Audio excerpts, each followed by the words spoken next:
அனைவருக்கும் காலை வணக்கம். முக்கியமாக எங்களுடைய ஹார்ட்ஃபுல்னஸ் இந்த இன்ஸ்டிடியூட்டினுடைய அழைப்பை ஏற்று முதல் முறையாக இங்கே வந்திருக்கிற சகோதர சகோதரிகளுக்கு வணக்கம், நன்றிகள்.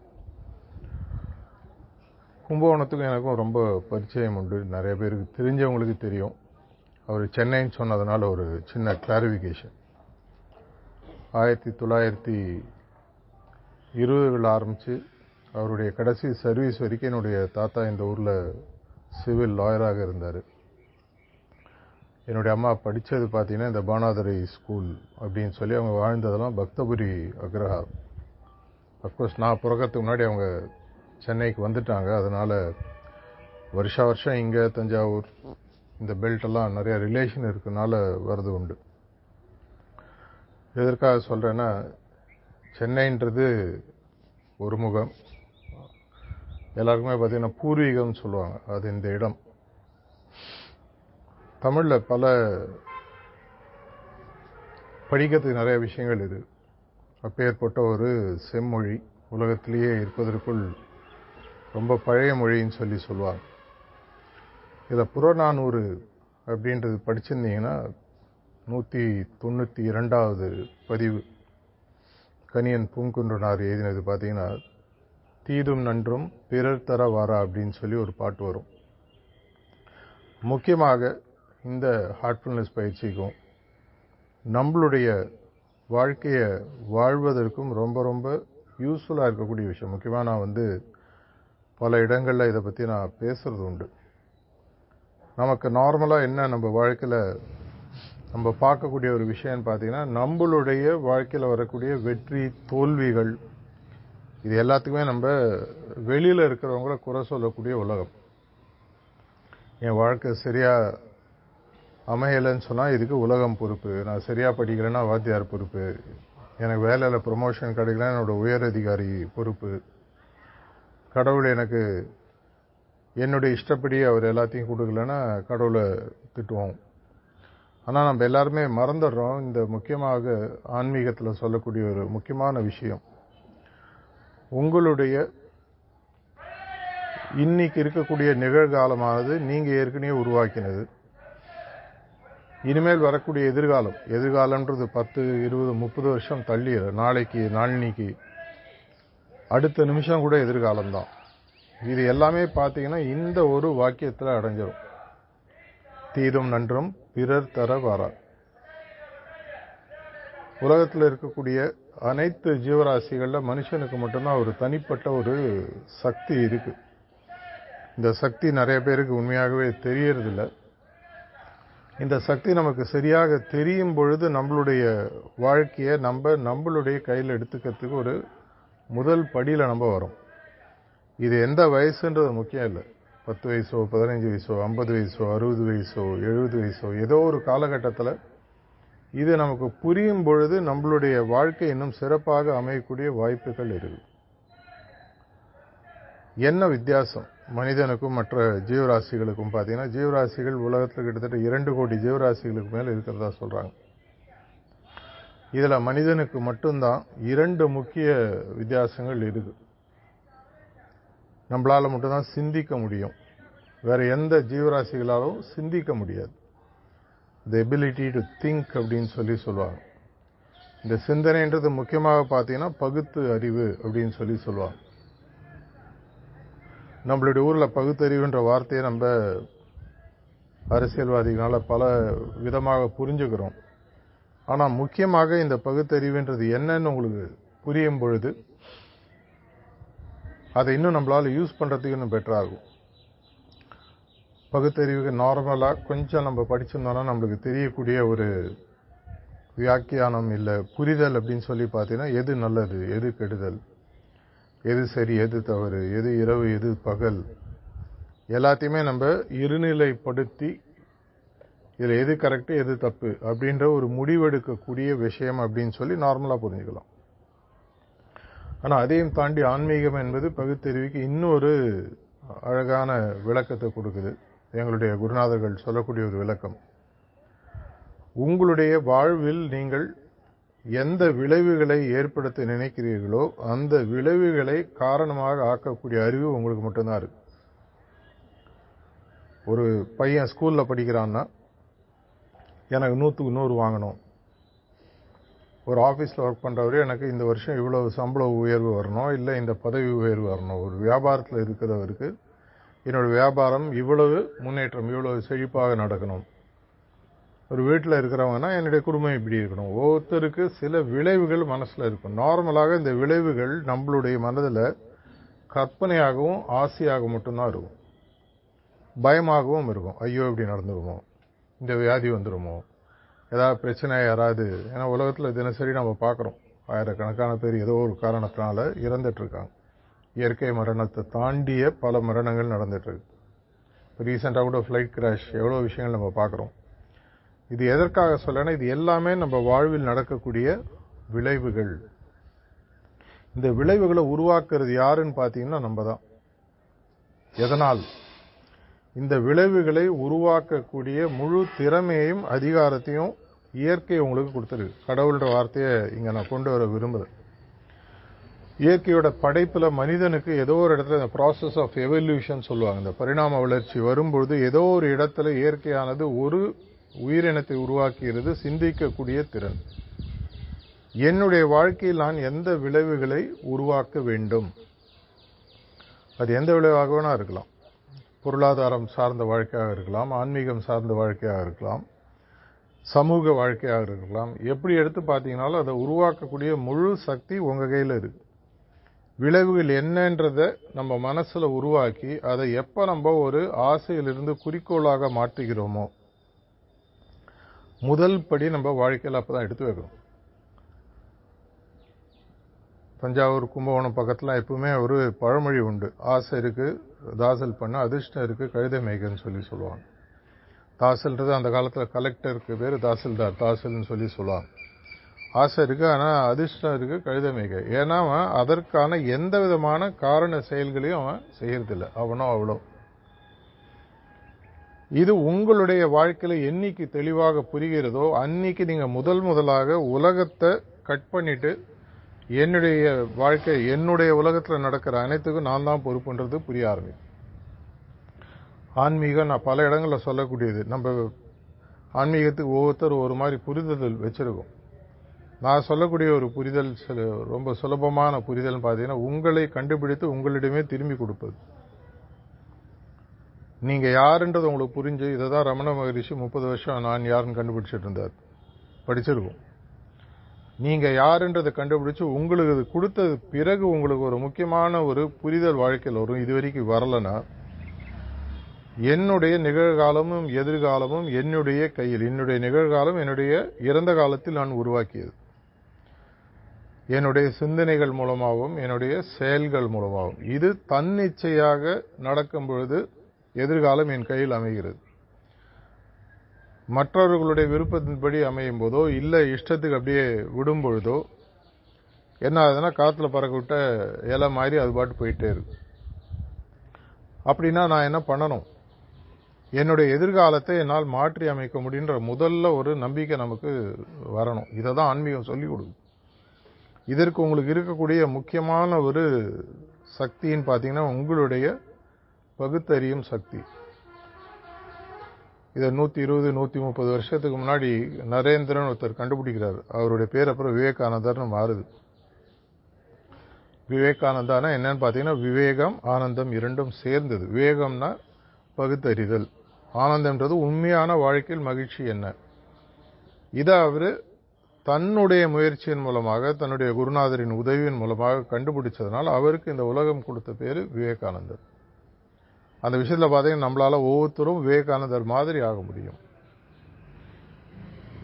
அப்படின்னா உங்களுடைய வாழ்க்கையில் என்ன விளைவுகள் வேணும்ன்றதை அட்லீஸ்ட் இனிமேலாவது நம்ம முடிவுக்கு கொண்டு வரணும். ஒரு ஆன்மீக பாதையில் வரீங்கன்னா, இருப்பதற்குள் உயரிய விளைவு இருக்கு, இருப்பதற்குள் குறைவான விளைவு இருக்கு.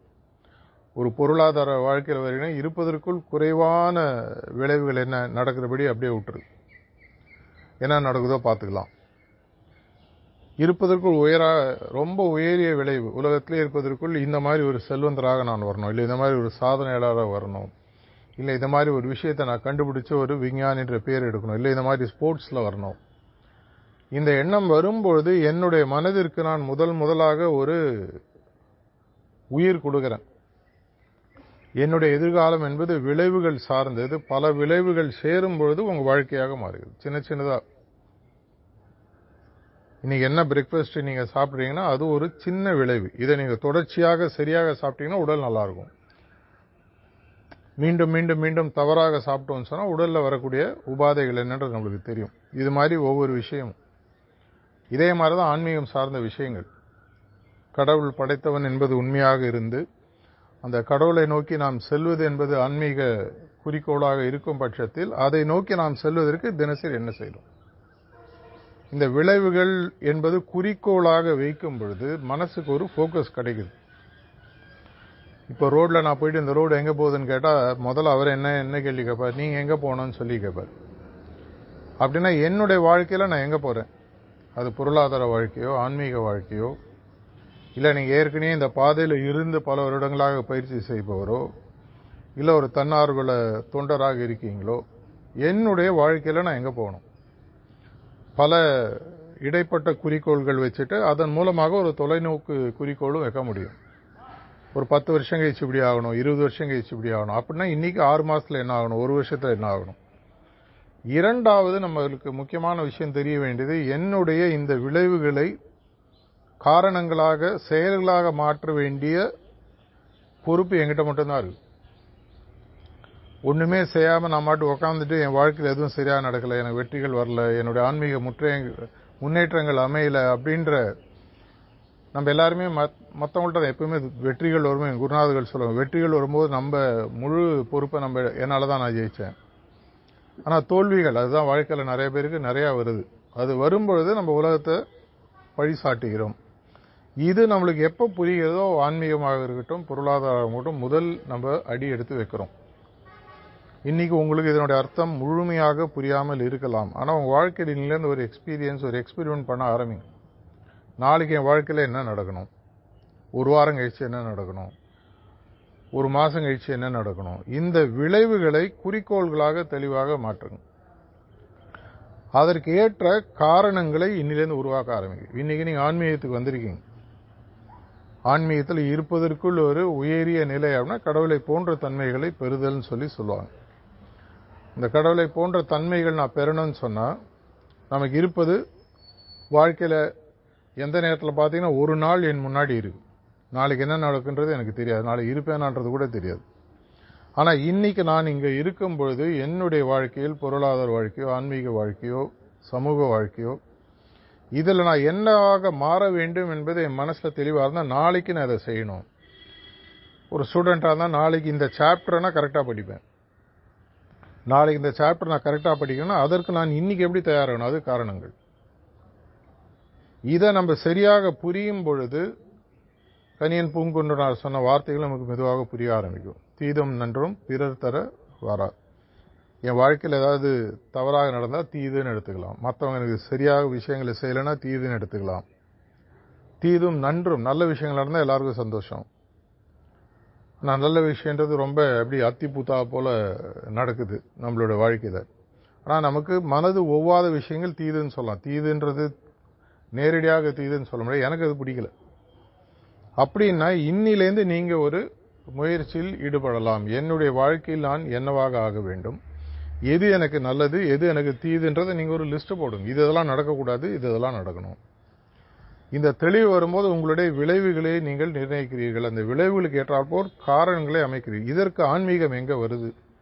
கணியன் பூங்குன்றனார் சொன்ன அந்த விஷயத்துக்கு ஆன்மீகமோ இல்லை ஹார்ட்ஃபுல்னஸ் பயிற்சியோ என்ன பண்ணுதுன்னு பார்த்தீங்கன்னா, உங்களுடைய எதிர்காலத்தை உருவாக்கக்கூடிய அந்த காரணங்களுக்கு பேஸ் அப்படின்னு பார்த்தீங்கன்னா, தளம் அப்படின்னு எடுத்து பார்த்தீங்கன்னா உங்களுடைய எண்ண சக்தி.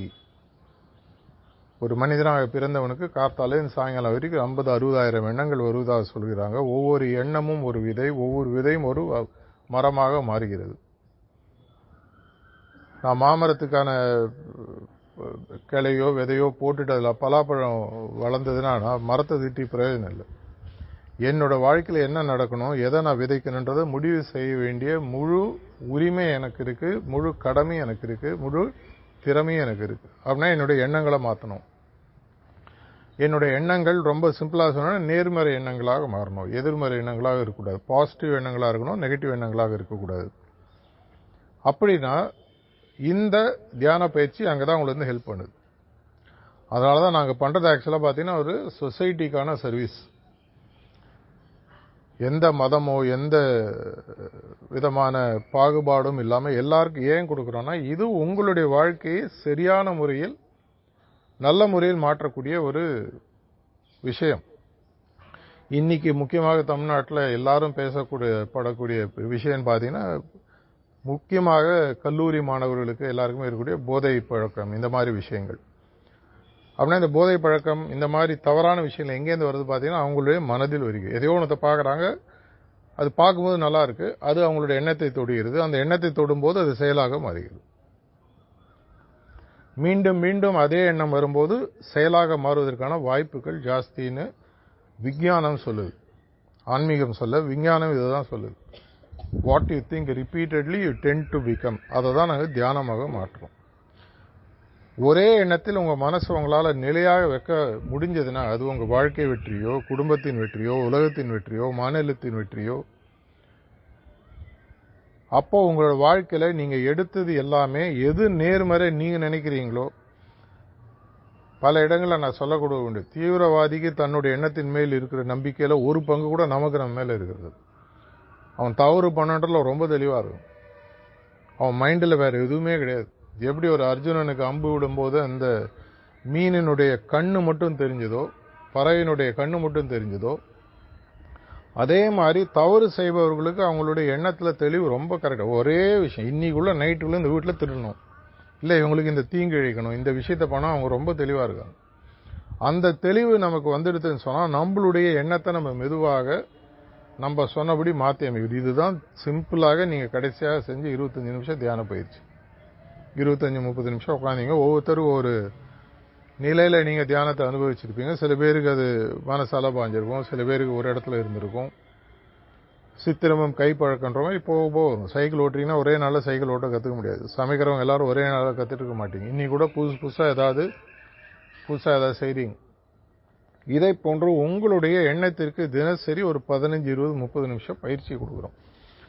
பல வருடங்களாக பயிற்சி செய்பவர்களுக்கும் அதே தான், இன்றைக்கு முதல் செய்பவர்களுக்கும் அதே தான்.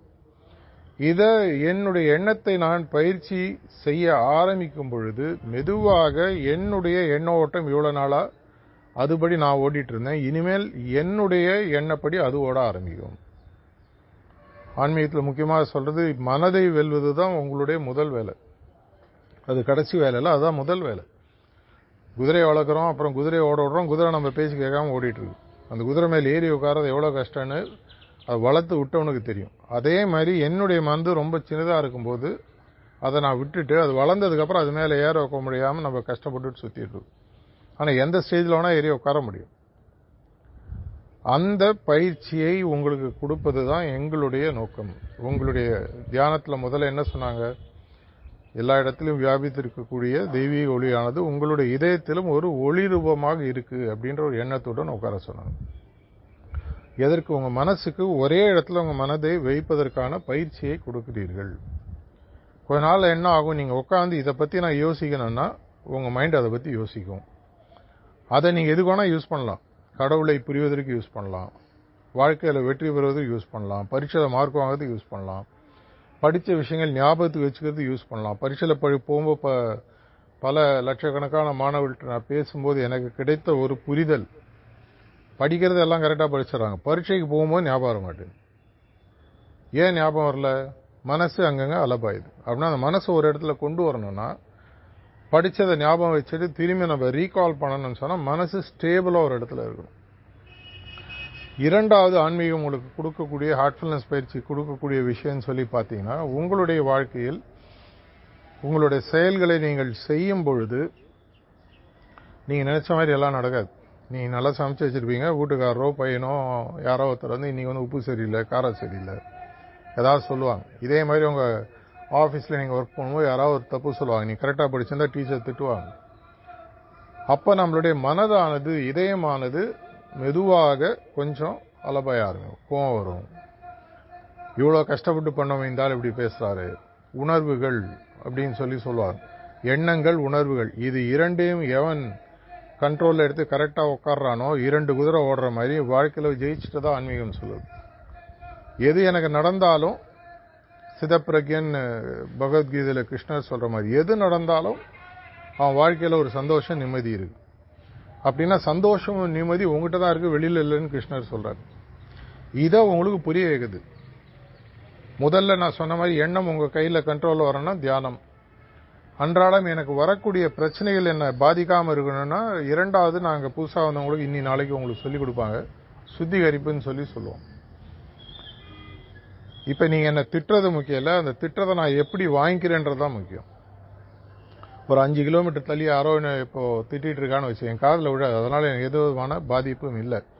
ஆனா எதிர்க்க ஒருத்தர் நீங்க சொல்லிட்டீங்க என் காதில் கேட்குது அப்படின்னா அது என்ன பாதிக்குது. அப்படின்னா பிரச்சனை அவர் சொன்ன வார்த்தையில் இல்லை, பிரச்சனை எங்கிட்ட இருக்கு.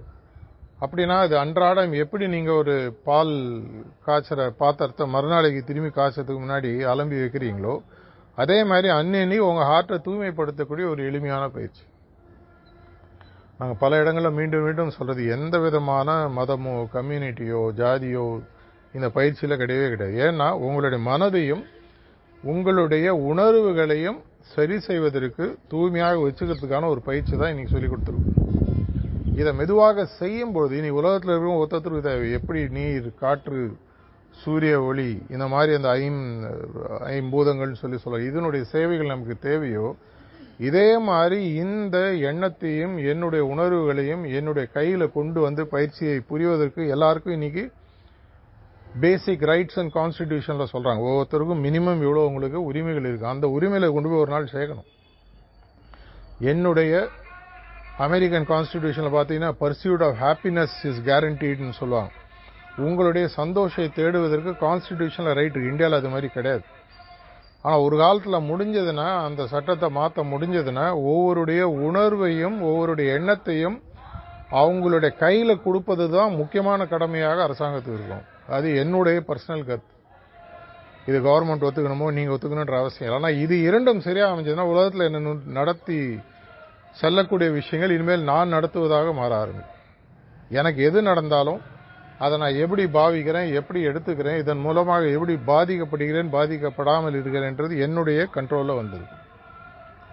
ஒரு தேர்ல உட்காரும்போது அந்த கடிவாளம் என் கையில இருந்ததுன்னா அதுக்கப்புறம் தேர் அந்த குதிரைகள் நான் சொன்னபடி ஓடும். இது இரண்டையும் கொடுப்பதற்கான ஒரு எளிமையான பயிற்சியினுடைய முதல் பாகத்தை இன்னைக்கு நீங்க அனுபவிச்சிருக்கீங்க. எங்களோட குருநாதர்கள் அடிக்கடி சொல்லுவாங்க, நம்ம வாழ்க்கையில் ஒரு திருப்புமுனை அமையும் போது அது அமைஞ்ச அன்னைக்கு நமக்கு தெரியாது. ஒரு 5-10 வருஷம் கழிச்சு நீங்க சொல்லுவோம். உதாரணத்துக்கு உங்க வாழ்க்கையில கல்யாணம் நடந்ததுன்னு வச்சுக்கோங்க. நல்லபடி நடந்ததுன்னா அந்த கல்யாண நாள் ஞாபகம் இருக்கும். அது அப்படி இப்படி இருந்ததுன்னா ஐயோ அன்னைக்கு போய் மாட்டேன்னு அந்த முடிவு எடுக்காம இருந்தேன்னா நான் தப்பிச்சிருப்பேன். இதே மாதிரி உங்களுடைய வாழ்க்கையில் ஒவ்வொரு நிமிடமும் ஒரு திருப்புமுனை நடந்து கொண்டே இருக்குன்னு ஆன்மீகம் சொல்லுது. இன்னைக்கு நடந்தது ஒரு திருப்புமுனை. அதான் இன்னைக்கு புரியுமா புரியாதா தெரியாது. ஒரு வாரம் கழிச்சு புரியலாம், 10 நாள் கழிச்சு புரியலாம், ஒரு வருஷம் கழிச்சு புரியலாம், புரியாமையும் போலாம். எங்க தியான மார்க்கத்திலே பல வருடங்கள் பயிற்சி பண்றவங்க இன்னைக்கு கூட புரியாம இருக்காங்க. ஏன்னா நிறைய பேர் பஸ்ல எல்லாரும் ஏறாங்க, ஏறிடும். அது முக்கியமாக பாம்பே சைட்லாம் போனீங்கன்னா அந்த ஊர்ல கியூ சிஸ்டம்ன்றது மக்களுடைய ரத்தத்திலே கலந்து. ஒரு 10 பேர் நின்னா என்னென்ன கேட்காம பின்னாடி 10 பேர் நிற்பாங்க. கண் கூட நான் பார்த்துருக்கேன். 10 பேர் இப்படி நின்று மேலே பார்த்தேன், பின்னாடி எதுக்கு தெரியலைங்க, எல்லாரும் நிற்கிறாங்க, நானும் நிற்கிறேன். அதே மாதிரி நம்மளோட வாழ்க்கையில பாத்தீங்கன்னா பல நேரங்கள்ல பல விஷயங்களை நம்ம எல்லாரும் செய்யறாங்க, செஞ்சுட்டு இருக்கோம். இன்னைக்கு நீங்க வந்தது கூட முதல் முறையாக யாரோ ஒருத்தர் அநேகமா கைபிடிச்சு இழுத்துன்னு வந்திருப்பாங்க. உட்காரு, ஒருத்தர் சென்னையில வந்திருக்காரு, நல்ல விஷயம் சொல்லுவாரு. உண்மையாக ஆன்மீக தேடல், கடவுளை பார்த்தே ஆகணும், கடவுளை உணர்ந்தாகணும், யாராவது மாதிரி வந்திருந்தீங்கன்னா நல்ல விஷயம். ஆனா வந்ததுக்கு அப்புறம் என்ன நடந்ததுன்னு தெரிஞ்சதுன்னு வச்சுக்கோங்களேன், உங்க வாழ்க்கையில அதனுடைய சாராம்சம் உங்களுக்கு முழுசாக இறங்கும். ஓ, இந்த தேதியில இன்னார் சொன்னாரு. இதற்கு நாங்க எல்லாருக்கும் சொல்லுவது, ஒரு புது விஷயம் ஒண்ணு கையில வருதுன்னா ஒரு 90 நாட்களுக்கு, விஞ்ஞானிகள் சொல்லக்கூடிய விஷயம், ஒரு 90 நாட்கள் அதை தொடர்ச்சியாக எப்படி பிராக்டிஸ் பண்ணணுமோ பண்ணி பாருங்க. ஒரு உடற்பயிற்சிக்கு ஜிம்முக்கு போறீங்க, இல்ல ஒரு யோகா கத்துக்கிறீங்க, ஸ்விம்மிங் போறீங்க, ஒரே நாள்ல கத்துக்க முடியாது. அதே மாதிரி கத்துன்ற விஷயம் உங்களுக்கு யூஸ்ஃபுல்லா இருக்கா இல்லையான்றது ஒரே நாள்ல தெரியாது. 90 நாட்கள்னு சொல்லுவாங்க.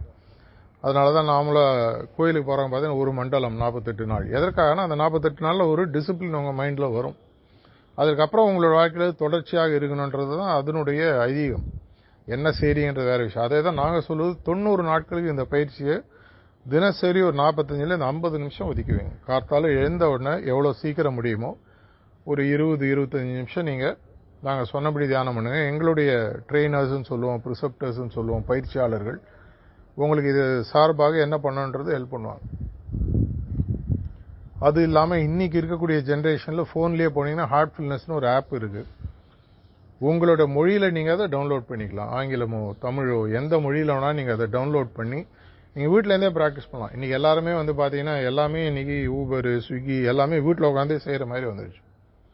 அதனால் அந்த செயலி அந்த ஆப்பை நாங்கள் கொடுத்துருக்கோம். உங்களோட மொபைல் ஃபோன் ஸ்மார்ட் ஃபோனில் தமிழ்நாட்டில் இன்றைக்கி 85% மக்கள் ஸ்மார்ட் ஃபோன் யூஸ் பண்ணுறதா சொல்கிறாங்க. ஸ்மார்ட் ஃபோன்னா ஒரு அப்ளிகேஷனை போட்டு யூஸ் பண்ண முடியும். இதை நீங்கள் போட்டு ஒரு 90 நாட்களுக்கு கார்த்தால தியானம், சாயங்காலம் சுத்திகரிப்பு, இரவு நேர பிரார்த்தனை. இந்த 90 நாட்கள் செய்யும் போது எப்படி ஒரு ஜிம்முக்கு போனால் உடலில் மாற்றம் தெரிஞ்சதுன்னா நீங்கள் கண்டினியூ பண்ணுறீங்க. தெரியலன்னா ஜிம்மில் சொல்கிறீங்க இல்லைங்க எனக்கு செட் ஆகலை. இதே மாதிரி இந்த 90 நாட்கள் பயிற்சியின் மூலமாக உங்களுடைய மனதிலும் உங்களுடைய உள்ளத்திலும் ஒரு தெளிவும் ஒரு மாறுதலும் தெரிய ஆரம்பிச்சதுன்னா 90 நாட்கள் கழிச்சு கண்டினியூ பண்ணுறேன்னு யாரும் உங்களை இன்ட்ரடியூஸ் பண்ணாங்களோ சொல்லுங்கள். இல்லை நடுவில் இதை பண்ணும்போது உங்களுக்கு சந்தேகம் வந்ததுன்னா தீர்ப்பதற்கு எங்களுடைய பயிற்சியாளர்களும் தன்னார்வல தொண்டர்களும் இருக்காங்க. இதை சரியாக செய்வதன் மூலமாக என்ன நடக்கும் அப்படின்னு கேட்டபோது புத்தருடைய ஒரு சின்ன கதையை சொல்லி நான் முடிச்சுக்கிறேன். புத்தர் ஒருத்தர் கேட்டார், தியானம் பண்ணதுனால உங்களுக்கு என்ன கிடைச்சது? அதுக்கு அவர் சொன்னார், தியானம் பண்ணதுனால என்ன கிடைச்சதுன்னு எனக்கு தெரியல, ஆனால் எதை நான் இழந்தேன்னு எனக்கு தெரியுது. கோவம் என்னை விட்டு போச்சு, மற்றவங்க மேலே இருக்கக்கூடிய முன்கணிப்பு விட்டு போச்சு, மற்றவங்க மேலே வரக்கூடிய வைத்தறிச்சல், இந்த மாதிரி விஷயங்கள் எதிர்மறை எண்ணங்கள்லாம் என்ன விட்டுட்டு போக ஆரம்பிச்சது. இன்னைக்கு நான் உண்மையாகவே ஒரு மனிதனாக மாறியிருக்கேன். ஒரு விலங்காக வாழக்கூடிய வாழ்க்கையிலிருந்து மனிதனாக மாறக்கூடியதுதான் முதல் ஸ்டெப்புன்னு ஆன்மீகம் சொல்லுது. இந்த பயிற்சிக்காக இங்கே மீண்டும் உங்களுடைய நேரத்தை ஒதுக்கியதற்காக உங்களுக்கு நன்றி.